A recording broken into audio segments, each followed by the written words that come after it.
Takeoff occurred at 9:20 this morning. This was a new fuel formulation, again, that had been proven and tested on the ground. At approximately 10:12, we became aware of an in-flight anomaly. One person who had obviously was deceased. This is never easy when this happens. The entire community bonds together, comes together, and our hearts go out for the families, the friends, the loved ones, the deceased. Good evening and welcome to 17 News at 5. I'm Tammy Melchak. And I'm Jim Scott. We want to get right to the latest tonight on what we know about Spaceship Two's deadly crash in eastern Kern County this morning. One pilot was killed, another pilot injured during a test flight this morning at the Mojave Air and Spaceport.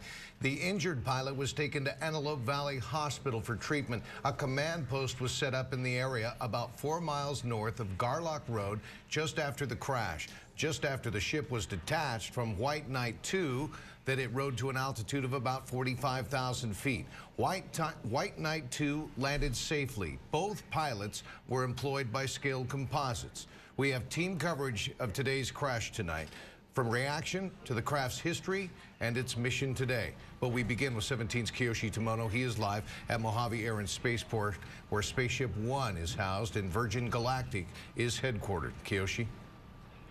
Yeah, Jim, actually, it's right behind me there. That's the Virgin Galactic hangar where Spaceship 2 and White Knight 2 are traditionally housed. Tonight, we believe it's just White Knight 2 that is inside that hangar. And, of course, the folks from Virgin Galactic, they are trying to regroup today. The head of Virgin Galactic telling us earlier that he's taking on a somber tone. They're trying to figure out exactly what went wrong, but he acknowledged this is a risky business that they're in, a business that eventually could allow people like you and me, paying customers, to take a ride into space. But tonight they're trying to figure out why their rocket ship fell from the sky.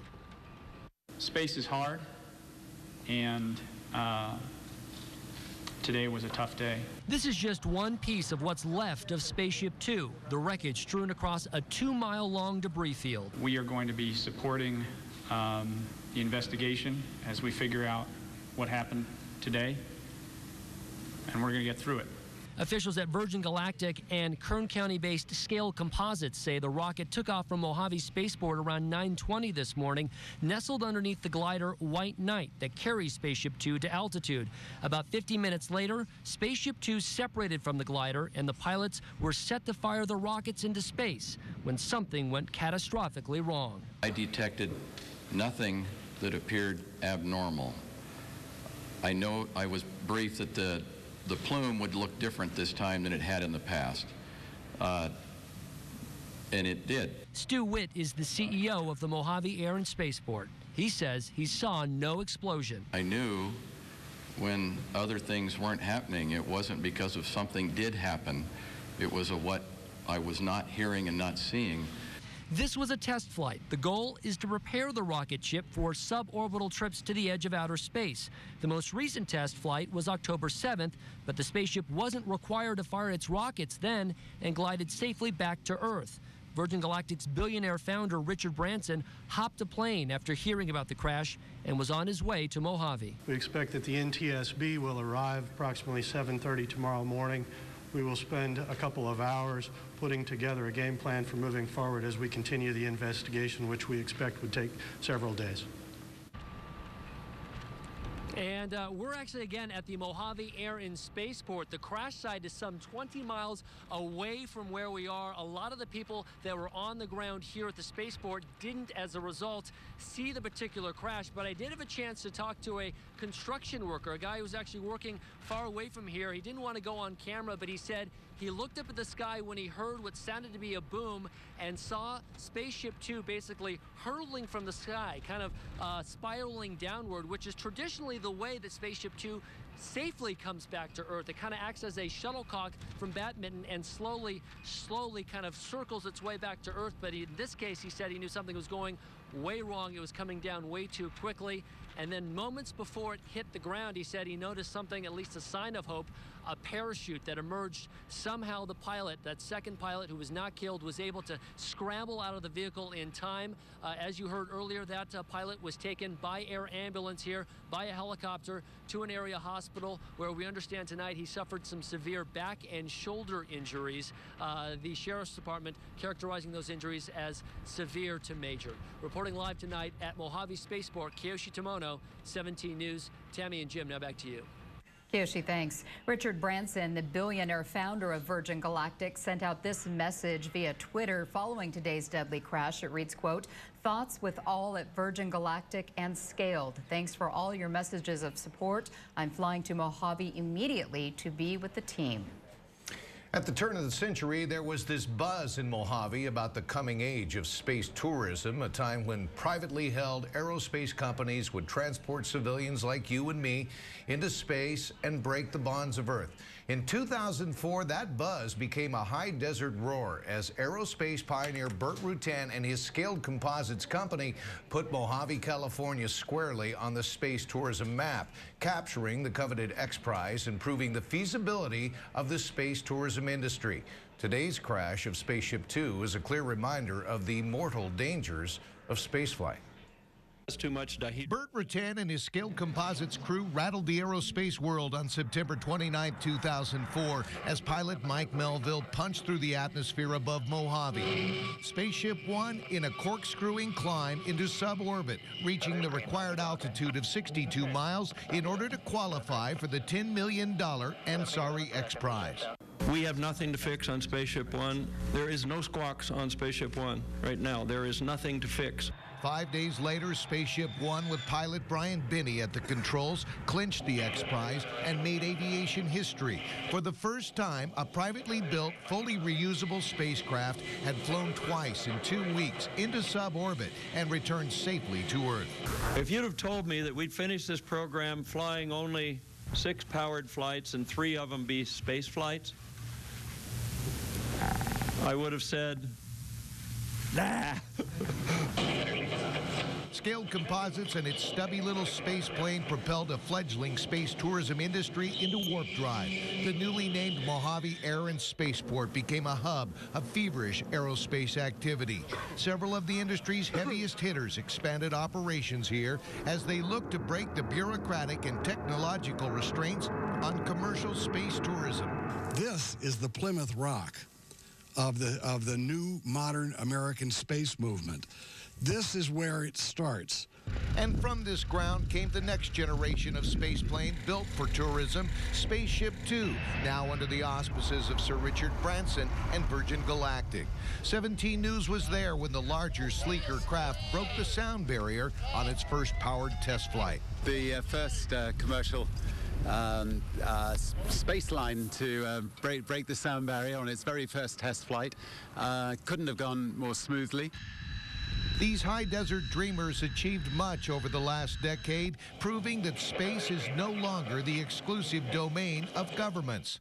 Friday's tragedy also proved that spaceflight is inherently dangerous and can exact a deadly toll. You know, perhaps Virgin Galactic's George Whiteside said it best today. Space is hard, and today is a hard day. Mojave Air and Spaceport Chief Stuart Witt said, in many ways, the future rests on days like today, and we owe it to these people to understand it and move forward. In the aftermath of today's tragic crash, there are questions tonight about Spaceship Two's new fuel source. 17's Jason Galvin is in studio now with more on what was powering Spaceship Two. Jason? Well, Tammy, Spaceship Two uses a non-traditional hybrid rocket engine system, and today's fateful flight was the first featuring a new plastic-based fuel. From day one, Spaceship Two builder Scaled Composites and engine manufacturer Sierra Nevada Corporation designed the vehicle for use with multiple fuel sources.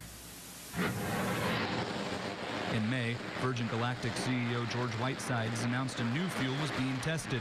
Today, Scaled Composites President Kevin Mickey emphasized tests had gone well. We were flying a rocket motor today that had been thoroughly tested on the ground and had been through a qualification series And of course, we expected no anomalies with the motor. Spaceship Two utilizes a hybrid motor, combining a solid ignition source with nitrous oxide in order to propel the craft. The first 3 flights were powered by a rubber-based solid known as HTPB.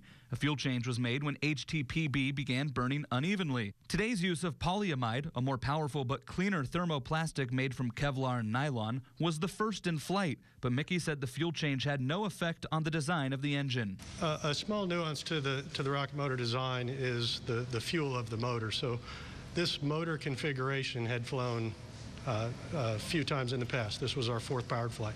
Mojave Air and Spaceport CEO Stuart Witt has watched all 4 powered flights and said he detected nothing out of the ordinary during today's burn. You know, if there was a huge explosion, it didn't occur. I didn't see it.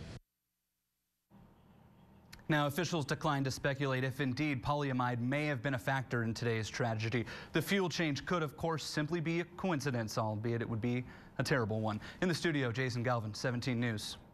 Jason, thanks. This is the second space-related setback this week. On Tuesday, an unmanned privately built spaceship bound for the International Space Station exploded shortly after launch in Virginia.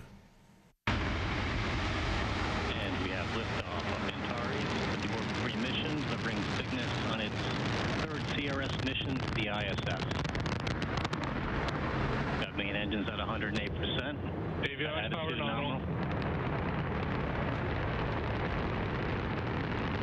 Orbital Sciences' unmanned Cygnus spacecraft exploded as it blasted off atop an Antares rocket a few seconds after liftoff from NASA's Wallops flight facility on Wallops Island, Virginia.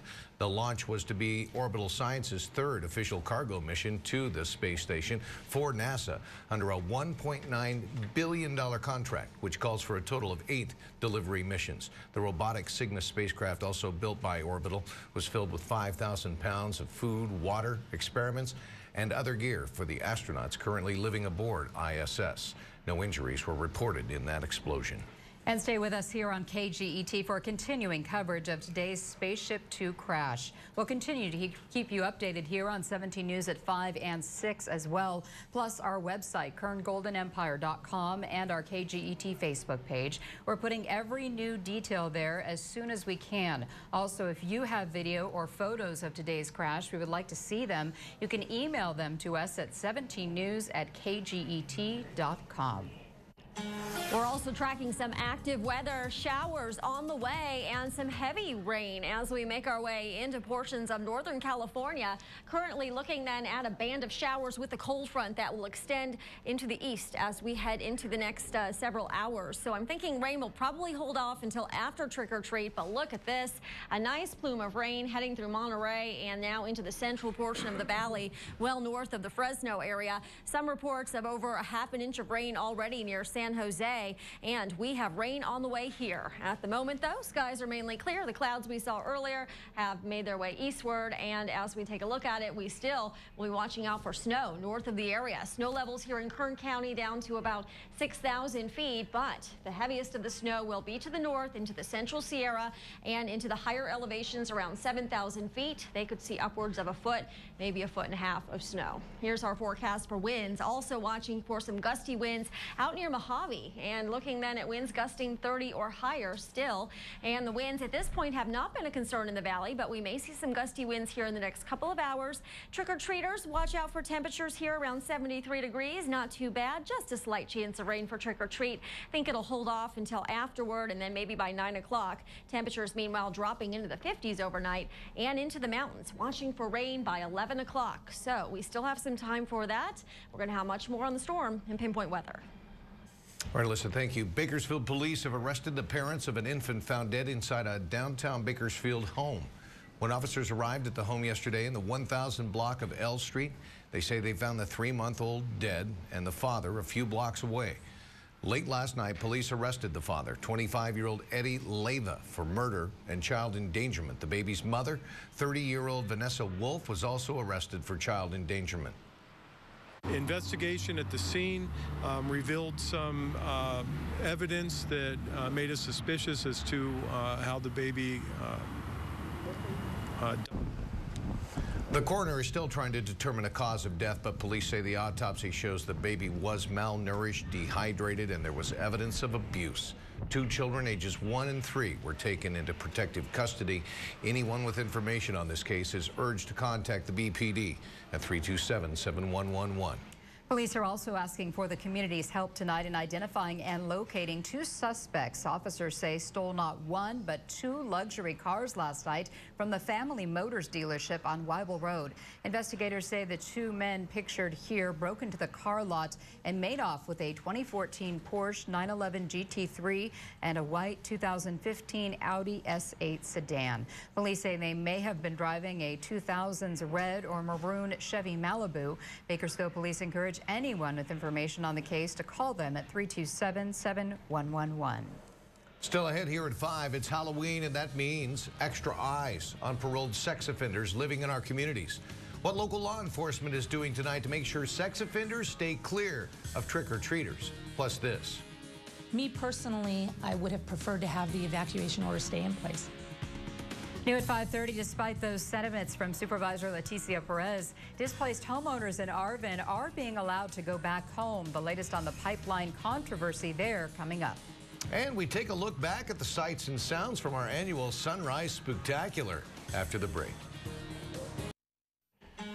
Beautiful day in the Golden Empire, and trick-or-treaters getting geared up, ready to go. Yeah, and hopefully not wet tonight. I think they're going to be fine, especially if you head out as soon as the sun sets right after 6 o'clock. And we're looking at showers currently working now towards San Luis Obispo. A little bit of light rain there and then upwards here to the north. And we've seen over a ½ an inch of rain through San Francisco and into many of those areas nearby. Meanwhile, watching as lighter rain is now working up towards Sacramento and showers offshore that will make their way into Kern County. So yes, we have rain on the way, probably after 8 o'clock as we're timing it out right now. 74 degrees. What a difference a day makes compared to that 87 we hit yesterday. So we are definitely cooler, and that's been our high so far today. Looking at humidity values at 40%, the dew points at 48. Our winds are actually calm here. We have not seen a big plethora of winds here ahead of that system. We did watch as the first cloud band worked on through earlier this morning. That did drop temperatures, but we've seen some gusty winds out in the eastern Kern County, out in the desert, and that's about it. Now we could still see some wind gusts right ahead of the front as we head into the 7 p.m. hour, so keep that in mind. But overall, we'll be watching now for rain on the way as we head into this evening, lingering overnight. We have a lot of moisture with this. We're also looking at cold temperatures too, so we're going to drop even more as we head into our Saturday, and so much so that we have snow in the forecast for the Central Sierra all the way down into Tulare County with this winter weather advisory there, and they expect to see upwards of a foot of snow in some of those higher elevations. The lower elevations 2 to 4 inches, and there you can see it in the blue color. Meanwhile, the yellow indicating some moderate rain working on in here by 10:30 tonight, and look at how fast that works on through. By 12:30 a.m. showers east of Bakersfield, so I expect to see a good soaking here, probably a quarter of an inch of rain or so as we head into a very short time period, and then into the overnight hours, things really tapering off if the computer models hold true, and will dry on out as we head into Sunday. Saturday morning, we could still see a lingering shot of rain. Another Futurecast model again showing that heavy band right through Bakersfield, Wasco, Delano, Shafter, areas where we do have a lot of farmland. Keep in mind the roads are going to be slick because it has not rained significantly since back in May when we had 400ths of an inch. In April, we had 0.18 inches of rain at the end of the month. And now we are forecasting over 2/10, upwards of 3/10 of an inch of rain. Air quality will be good tomorrow. Behind that, temperatures much cooler, only in the 60s through the weekend. 70s by Tuesday and Wednesday, back up near 80 as we head into Thursday with lows in the 50s. And into the mountains, snow levels will be high. We're talking about 6,000 feet still, and I'm not worried about snow at all here anyway, not even for the Grapevine. We should be fine. Temperatures in the 50s, and then we'll be in the 60s early as we head into the early part of next week. And into the Kern River Valley, looking at 50s and 60s. And again, don't forget to set your clocks back as daylight saving time coming to an end Sunday morning at 2 a.m. So right. A lot going on tonight, and we'll continue to track the rain. I'll take that extra hour on Saturday. Yeah, me too. All right, thanks. Still to come here on 17 News, Judgment Day in a high-profile murder case. A Bakersfield gangbanger learns his fate in court. Plus, patients at the Lawrence Small Children's Medical Center in high spirits today. We'll take you there. 17 News at 5 continues. In your 17 Court Watch tonight, a mother arrested in connection with the death of her child back in 2010 made her first court appearance this afternoon. Stephanie Bramlett is charged with second-degree murder in the death of one-year-old Tristan Bramlett. Today, she pleaded not guilty, and the judge set bail at $2 million. Court documents show Tristan died of blunt force trauma to the head. Bramlett and her boyfriend Adam Parrish were initially taken into custody following the boy's death, but were released. Then on Monday, officers arrested Stephanie Bramlett in Anaheim. Adam Parrish was charged with second-degree murder earlier this month. There's a warrant for his arrest. A local gang member convicted of murder was sentenced to death today. 26-year-old Francisco Beltran Jr. was found guilty back in October of first-degree murder for the killing of Ruben Tafoya back in 2010. Tafoya was shot inside a home on Columbus Street in East Bakersfield. Well, as kids go door-to-door trick-or-treating tonight, state parole agents will also be out checking up on sex offenders. It's part of the annual Operation Boo. Registered sex offenders are not allowed to pass out candy, put on their porch lights, or be out of their home Halloween night. Last year, local agents made 4 arrests during the operation. Coming up on 17 News, will the election machine run smoothly Tuesday night? New at 5:30, we check in with Kern County elections officials as they prepare for the general election. And up next, a hospital Halloween lifts the spirits of patients at Memorial Hospital. We're back after the break. Local kids who are spending this Halloween in the hospital are having some fun of their own today. Pediatric patients at Memorial Hospital's Lawrence Small Children's Medical Center went trick-or-treating this afternoon. It was a chance for kids, parents, and medical providers to dress up and have a change of pace. Families say the event lifts the spirits of their loved ones and helps with recovery. Well, it just gave him a good opportunity to be able to come out here and get some fresh air because he's been in the hospital for about 4 days now. So it's been really good for him. He's having a lot of fun. Community organizations offered the resources and the goods for the families today. The annual Fall Festival is open to all children in the community. And this morning, little ghouls and boys from across Kern County came out to show off their costumes at our annual Sunrise Spooktacular. We have our bubble bath. You're looking cute this morning. That's a creative costume. We have our robots, and I'm trying to figure out, what are you? A creeper. Look at Kevin. Look at that little flamingo there. That's our very own Kevin Charette. The top prizes for best costume. Raymond Lara with his wheelchair fire engine won tickets to Universal Studios. And little Cindy Lou Who is going to Disneyland. All right.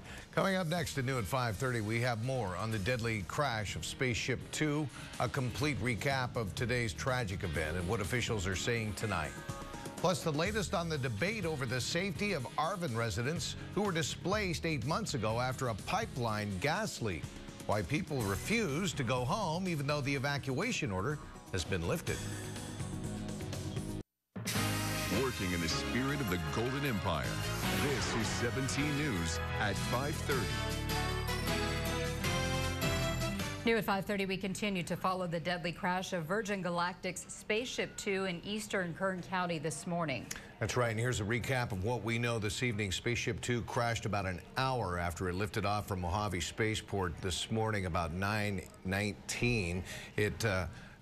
The explosion occurred about 2 minutes after the rocket motor engaged. The crash site is about 4 miles north of Garlock Road. White Knight 2, which carries Spaceship 2 to an altitude of about 45,000 feet before letting go for the test flight, landed safely. The explosion scattered debris across a 2-mile swath of the desert floor outside of Mojave. Spaceship 2 was testing its rocket engine with a new fuel for the first time in flight in more than 9 months. The flight originated from the Mojave Air and Spaceport. A news conference was held there this afternoon to talk about the investigation, reaction to the tragedy, and the future of space tourism. Space is hard, and today was a tough day. We are going to be supporting the investigation as we figure out what happened today, and we're going to get through it. Future rests in many ways on hard days like this. But we believe we owe it to the folks who were flying these vehicles, as well as the folks who've been working so hard on them, to understand this and to move forward, which is what we'll do. Been in this business a long time, and the industry that has chosen to invest at this phase of our career, and the new generation that is joining us, your age, extremely motivated, highly motivated, challenging, inquisitive people.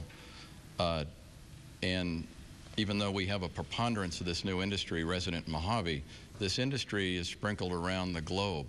It is a borderless global industry that's interested in commercialization and much greater access to space. My message to them is stay the course. This business is worthy business. This is not easy. If it were easy, it wouldn't be interesting to me or any of my colleagues standing with us. Our job continues.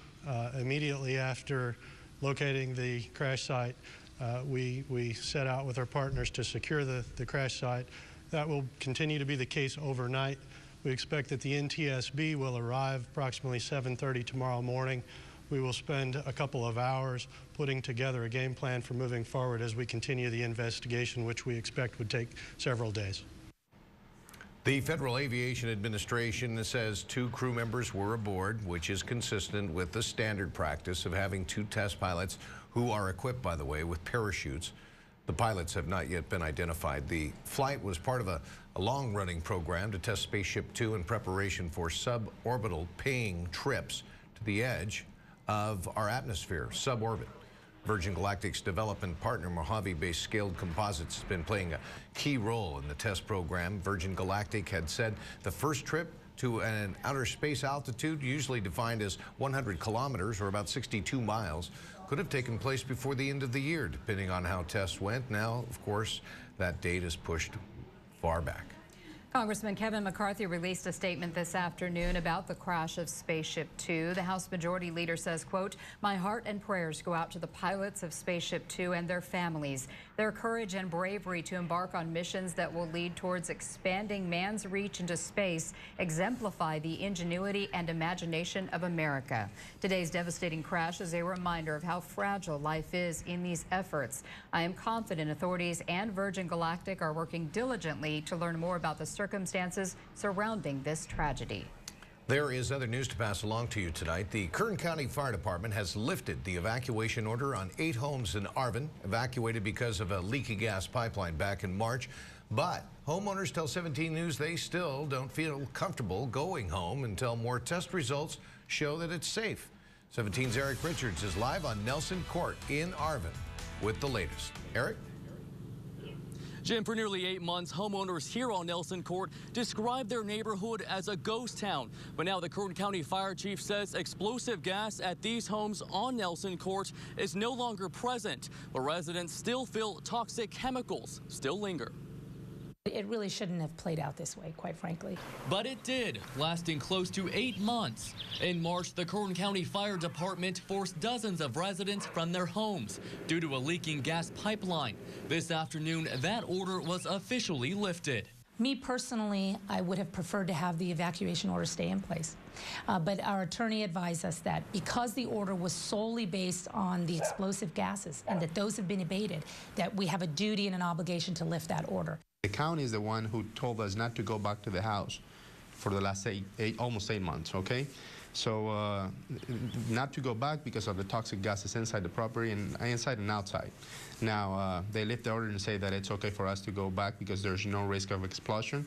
Makes no sense. Andy Laura believes toxic chemicals are still present inside the 8 homes on Nelson Court.